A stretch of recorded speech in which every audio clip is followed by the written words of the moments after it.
اعوذ باللہ السمیع العلیم من الشیطان الرجیم بسم اللہ الرحمن الرحیم یا ایہا الذین آمنوا قاتلوا الذین یلونکم من الکفار ولیجدوا فیکم غلظہ واعلموا ان اللہ مع المتقین وَإِذَا مَا أُنزِلَتْ سُورَةٌ فَمِنْهُمْ مَنْ يَقُولُ أَيُّكُمْ زَادَتْهُ هَذِهِ إِيمَانًا فَأَمَّا الَّذِينَ آمَنُوا فَزَادَتْهُمْ إِيمَانًا وَهُمْ يَسْتَبْشِرُونَ وَأَمَّا الَّذِينَ فِي قُلُوبِهِمْ مرض فزادتهم رجسا إلى رجسهم وماتوا وهم كافرون أولا يرون أنهم يفتنون في كل عام مرة أو مرتين ثم لا يتوبون ولا هم يذكرون۔ ان آیات میں اللہ تعالیٰ نے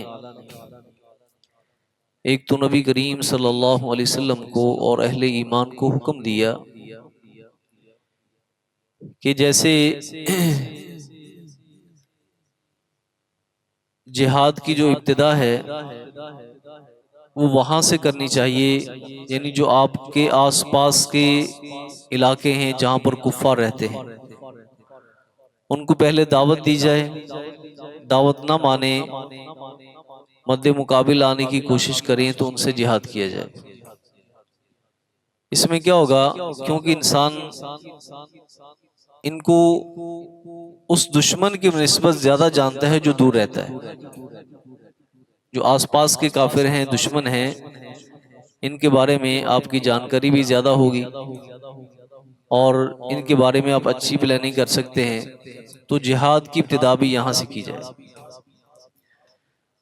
کیونکہ ہم نے پیچھے پڑھ لیا کہ اکثر و بیشتر قبائل کیا تھے، وہ پہلے کافر تھے، بعد میں وہ اسلام میں بس ظاہری طور پر داخل ہوئے تھے اور نفاق ان کے دلوں میں بڑی سختی کے ساتھ کوٹ کوٹ کے بھرا ہوا تھا۔ تو ایک تو یہ حکم ہے کہ آپ اپنے آس پاس کے کفار سے جہاد کریں۔ فرمایا یا ایھا الذین آمنوا، اے اہل ایمان، قاتلوا الذین یلونکم من الکفار، کہ تم قتال کرو، جہاد کرو ان سے، یلونکم جو آپ کے آس پاس ہیں، من الکفاری کفار، وَلْيَجِدُوا فِيكُمْ غِلْظَةً، اور وہ پائیں تمہارے اندر غلظہ، سختی کو۔ کیونکہ اہل ایمان کا شیوہ یہ ہے کہ محمد رسول اللہ کو بڑی توجہ سے سنتے تھے، اور جس کا معاملہ اللہ پہ چھوڑنا ہوتا اس کو اللہ پہ چھوڑ دیتے۔ ہر بات کی جو نا وہ اس کی ڈیپلی اس کی تہہ میں جانا، جستجو میں رہنا، حضور کا یہ جو نا یہ عمل نہیں تھا۔ تو جب ان سے پوچھا جاتا ہے کہ تم ایسی باتیں کیوں کرتے ہو، کہتے ہیں ہم تو کھیل تماشا کر رہے تھے۔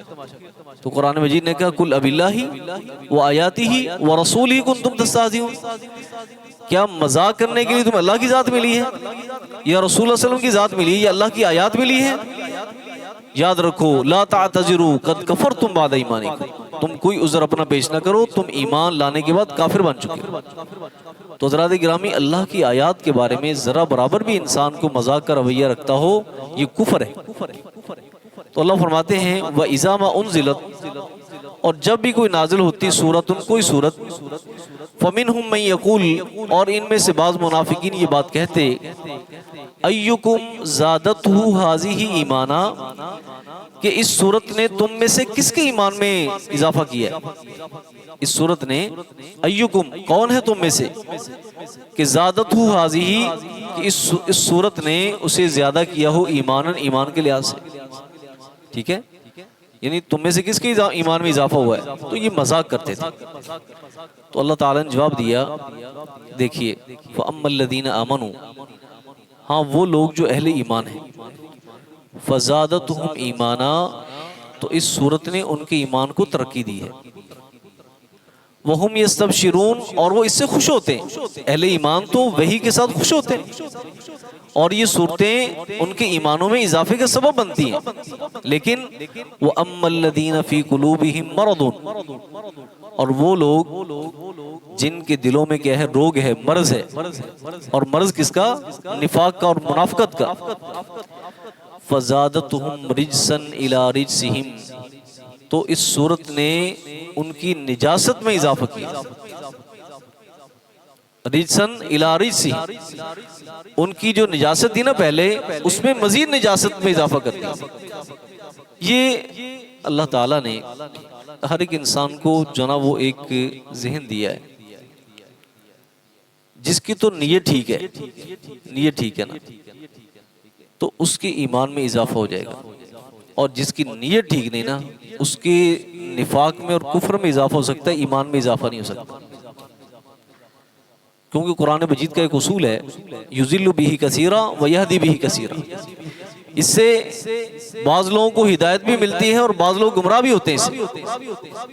اور بالکل اس کی مثال ایسے ہے جیسے انسان کو فوڈ پوائزن ہو تو سونے کا کشتہ بھی کھا لے وہ بھی زہر بن جائے گا، کیونکہ اس کا معدہ خراب ہے.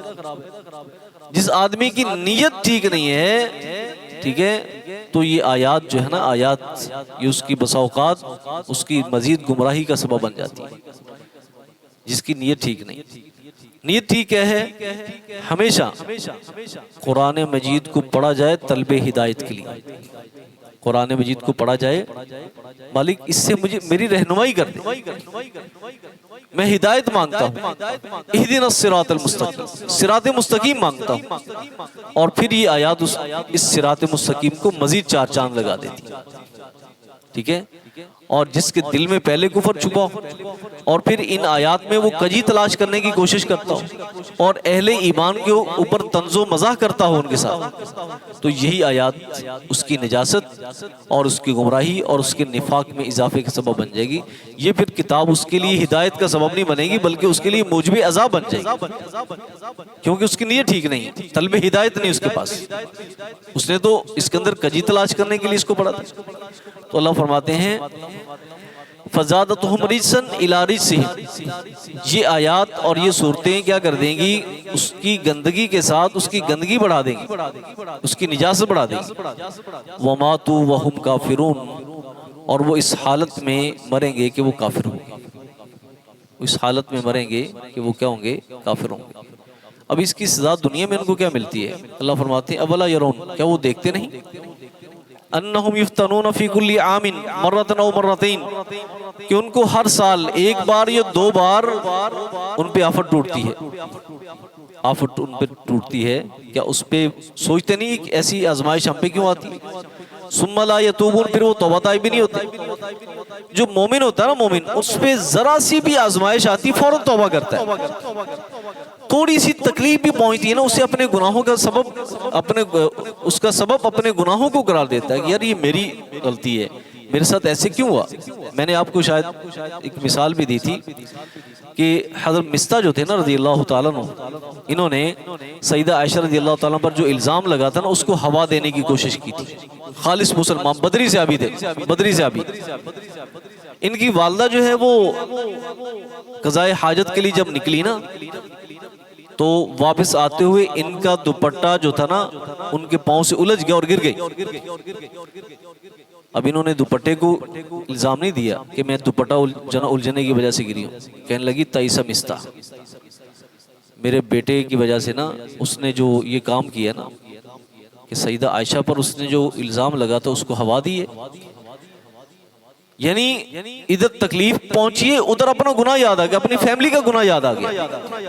تو اہل ایمان کا بھی نا یہ رویہ ہونا چاہیے کہ کانٹا بھی چبھے تو فوراً کہیں استغفر اللہ، استغفر اللہ، مالک میں تیری پناہ چاہتا ہوں، پتہ نہیں کس گناہ کی وجہ سے مجھے یہ تکلیف پہنچی. تو مومن جو ہے گناہ جب اس کو یعنی اس کو کوئی تکلیف پہنچتی ہے نا تو فوراً کیا کرتا ہے، توبہ کرتا ہے. منافق کو جب تکلیف پہنچتی ہے وہ توبہ نہیں کرتا، وہ دوسروں کو الزام دیتے ہیں. یہ فرق ہے. تو فرمایا کہ کیا یہ دیکھتے نہیں کہ ہر سال ان پہ آفتیں ٹوٹتی ہیں، ایک مرتبہ یا دو مرتبہ، ثم لا یتوبون، پھر توبہ طائب بھی نہیں ہوتے، ولا هم یذکرون، اور نہ ہی یہ نصیحت حاصل کرتے ہیں۔ تو یہ فرق یاد رکھنا ہم نے یاد رکھنا ہے کہ اہل ایمان کو جب بھی تکلیف پہنچتی ہے نا اللہ کی طرف رجوع کرتے ہیں، اور منافق کو جب تکلیف پہنچے وہ اللہ کی طرف رجوع کرتا نہیں ہے، نہ ہی اس سے کیا کرتا ہے، نصیحت حاصل کرتا ہے۔ سبحانک اللہم و بحمدک اشہد ان لا الہ